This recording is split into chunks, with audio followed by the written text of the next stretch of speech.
April 29 സിയന്നായിലെ വിശുദ്ധ Catherine. കത്തോലിക്ക സഭയിലെ ഏറ്റവും അറിയപ്പെടുന്ന വിശുദ്ധരിൽ ഒരാളായ സിയന്നായിലെ വിശുദ്ധ കാതറിൻ ഇറ്റലിയിലെ സിയന്നായിൽ 1347 മാർച്ച് 25 മംഗളവാർത്ത തിരുനാൾ ദിനം ജനിച്ചു. അവളുടെ മാതാപിതാക്കളുടെ 25 മക്കളിൽ 23-ാമത്തെ ആളായിരുന്നു വിശുദ്ധ കാതറിൻ. കുട്ടിക്കാലത്ത് തന്നെ അതിശയകരമായ പക്വതയും തീവ്രമായ പ്രാർത്ഥനാ ജീവിതവും അവൾ പ്രദർശിപ്പിച്ചിരുന്നു.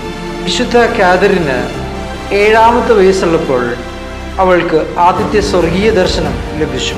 ആ ദർശനത്തിൽ വിശുദ്ധരാൽ വലയം ചെയ്യപ്പെട്ട മഹത്വത്തിൽ ഉപവിഷ്ടനായിരിക്കുന്ന ക്രിസ്തുവിനെ അവൾ കണ്ടു. അതേ വർഷം തൻ്റെ കന്യകാത്വം അവൾ ക്രിസ്തുവിന് സമർപ്പിക്കും എന്ന് പ്രതിജ്ഞയെടുത്തു. 12-ാമത്തെ വയസ്സിൽ വിവാഹാലോചന ഉണ്ടായപ്പോൾ അവൾ തൻ്റെ മുടി മുറിച്ചു കളഞ്ഞു. 18-ാമത്തെ വയസ്സിൽ ഡൊമിനിക്കൻ 3-ാം സഭയുടെ വസ്ത്രം അവൾ സ്വീകരിച്ചു. രോഗികളെയും അവശത അനുഭവിക്കുന്നവരെയും അവൾ പരിചരിച്ചിരുന്നു. മാർപ്പാപ്പമാർ പോലും വിശുദ്ധ കാതറിൻ്റെ അഭിപ്രായം ആരായുമായിരുന്നു. അവിഞ്ഞോൺ പ്രവാസം അവസാനിപ്പിച്ച് നിത്യനഗരമായ റോമിലേക്ക് മടങ്ങുവാൻ മാർപ്പാപ്പയെ പ്രേരിപ്പിച്ചത് വിശുദ്ധിയാണ്. കർത്താവിൻ്റെ പഞ്ചക്ഷതങ്ങൾ തൻ്റെ ശരീരത്തിൽ വഹിക്കുവാൻ അവൾക്ക് ഭാഗ്യം സിദ്ധിച്ചു.